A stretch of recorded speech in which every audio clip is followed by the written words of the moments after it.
The overall goal of this procedure is the chemical synthesis of highly efficient organic materials for organic light-emitting diode applications from commercially available starting materials.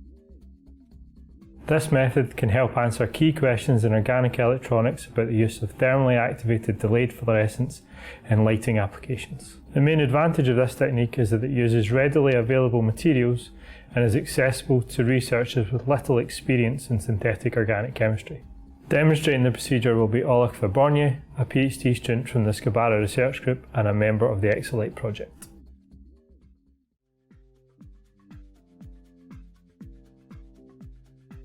To begin the synthesis of compound 4, in a 3-neck round-bottom flask, dissolve 0.80 grams of compound 1 and 0.45 grams of compound 3 in 250 milliliters of anhydrous toluene.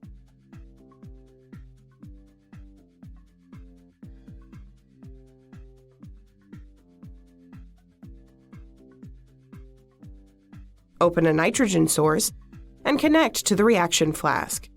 Then, open up nitrogen valve and place a needle into the solution. Degas the mixture by bubbling nitrogen gas through the mixture for 15 minutes while stirring vigorously. Add 0.025 grams of palladium DBA and 0.06 grams of XPhos and degas the mixture for another 15 minutes while stirring. The most critical step of the procedure is the addition of the palladium catalyst and XPhos, followed by degassing for 15 minutes. This must be done quickly to avoid degradation of the chemicals in air by oxidation. Next,